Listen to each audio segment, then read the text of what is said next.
Hey there. Well, welcome to Pawpaw Chronicles with Jim Dingus.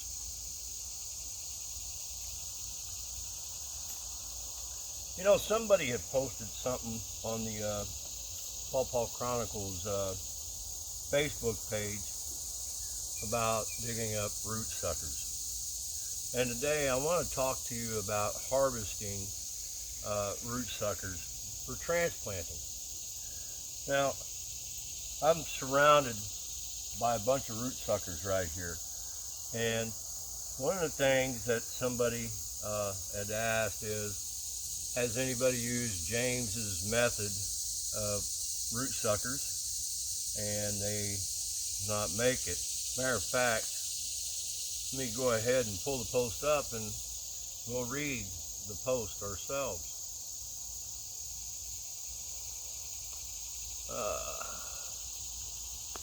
Individual asked the question, is it normal for transplanted pawpaw suckers, when you follow James Dingus' method, to have leaves brown, yellow, and suffer from transplant shock?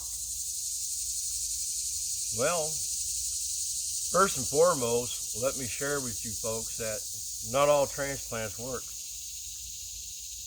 I'm not at 100%, although I have transplanted a good deal of these little root suckers.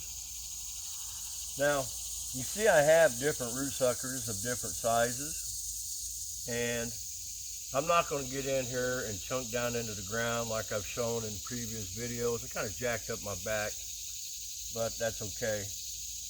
However, I can come out here and talk. Now, this one right here, I would harvest that, as well as this one right here. And the main reason why I say I would harvest that, number one, the size of it is a good size. And you can see they're leaning out towards the drive. That's where the light is, because they're tucked back here in the shade. They're reaching for that light, even though they're shade tolerant. But anyways, I look at the stem. The stem itself down here is hard. It's brown. It's able to handle the stress of being harvested, in which these two right here I will harvest. And those are pretty tall. That one there is almost 3 foot tall. Matter of fact, I have a tape measure here that we can use and see just how tall this root sucker really is.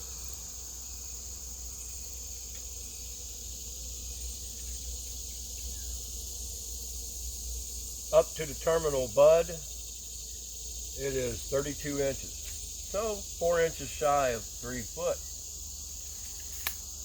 And this one right here, I would let that grow a little bit longer. And the reason being is I like to see size on them.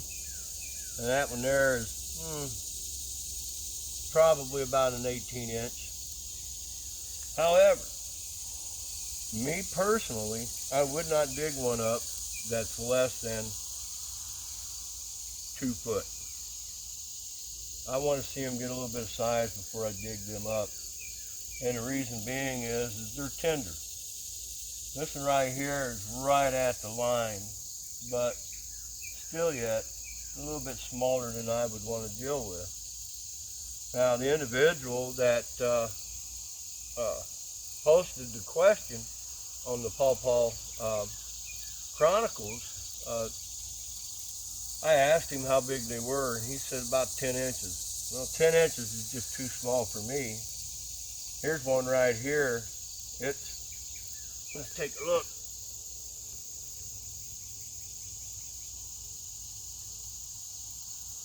Up to the terminal bud, 15 inches. And I would not dig that up. And the reason why I would not dig that up is down here in the bottom I look, and it's still got greenness to it. I mean, it's green more than 2/3 of the way down. It's all green. It's not hardened off yet. Although this one right here has hardened off. It's but still, I would allow that to grow even more if I chose to harvest it. But in all honesty, I'll probably cut it out. Now, here's one right here. Let me measure it.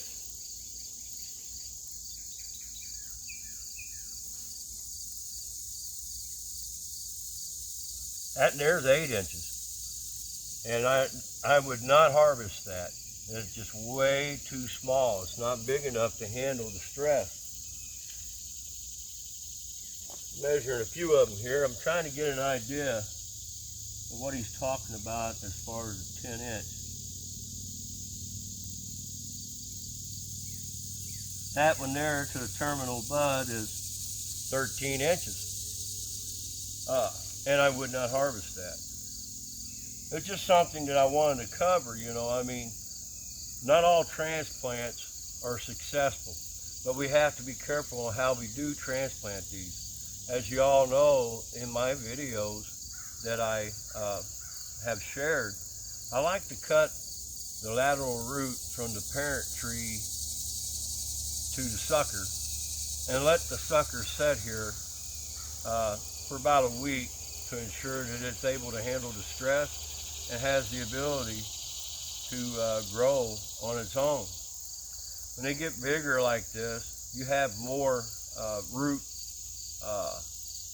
follicles underneath that lateral root, because this root sucker, even though it's feeding off of that parent tree, it's seeking more energy. And that lateral root beneath this right here, there's going to be fibers around that lateral root at the base of this tree. And I think a lot of it has to do with the photosynthesis and that the leaves are trying to collect. As it collects photosynthesis, it's feeding the root, and the root in turn is growing out and trying to feed this, even though it's drawing from that parent tree. I have some out that way that are sitting in full sun and they're doing fine. These ones right here, because they're in the shade, if I was to dig that up, which I will dig that up later on down the road, I plan on this time waiting until they go dormant. But if I was to dig that up and plant that out, I would make sure that I put plenty of shade around it, because it's living in the shade. I had dropped a couple of trees over that way to open up more lighting over this way for this bigger tree, in hopes of getting more fruit out of it. And I have another tree back behind me that's going to be coming out, and one right there that's going to be coming out. And I have to be careful of how much light am I going to get in here, because I have seedlings tucked in back there, and I got to try and do this in a way to where it doesn't damage the seedlings. But next year, these 2 trees are coming out, as well as a locust tree a little bit further back, to try to bring more light into here. Now, whenever I go to bring more light into here, if I do it in the spring, these will be all right. They'll be all right in the full sun. But if I was to do that now, a lot of these would burn up. As you can see, pluck this off. Right there, a leaf that had been scorched from the light coming in here, and it damaged a little bit. But it'll acclimate. These right here will be fine. I may decide to take this one up and transplant it, but leave this one here with the idea of possibly grafting into it. Still cut it loose from the parent tree and let it become an individual of a known variety. And I've already got one over there I did earlier this year, and it's doing very, very well. And it's getting into full sun from about noonday on. But this is just something I wanted to share with you. Whenever you're harvesting root suckers, think about the size of the root sucker before you harvest. And you can harvest these. This right here, I can bring this one here up and probably harvest it, and it'll live fine. Actually, on a second note, maybe I ought to graft this one and harvest this one because this one is a little bit further away from the parent tree.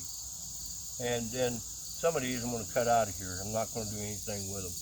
But it's just something that I wanted to share with you about harvesting root suckers. We get excited, we see a pawpaw in a patch, and you gather the fruit and you want to take a start from that tree. And a lot of people, what they'll do is they'll look around, they'll see little root suckers and pop them up out of the ground. They're not ready to be popped up out of the ground. Let them get some size to them and do it carefully, and you can transplant these. It's not that hard to do. Not all root suckers will live. I will tell you that. But you can, if you watch what you're doing, you can get a good number of them to live. I dug up 3 of them this year, 2 of them in my fruit garden, and 1 of them down there by the apple tree. The 2 in the fruit garden, incidentally, I put shade cloth around them to protect them for this year. I'm going to graft into them next year. The one by the apple tree, it was in full sun, so I left it in full sun, but I cut a little bit of the top out to alleviate the stress, and I will graft into that. One thing that you will find if you decide to go this route, when you dig up root suckers that have good size like this right here and transplant them, you let them live as individuals for about a year, and then you turn around and graft into them. You'd be surprised at how fast that graft will grow with root suckers as rootstocks. I think, my personal opinion, I've had more robust growth out of the root suckers as far as grafting than I did out of seedlings. Anyways, it's just something that I wanted to share with you folks and hope that I answered the young man's question. My name's Jim. If you like what you see, subscribe. Don't forget to click on that bell for notifications. Any comments or questions that you have, I welcome. Y'all have a God bless day.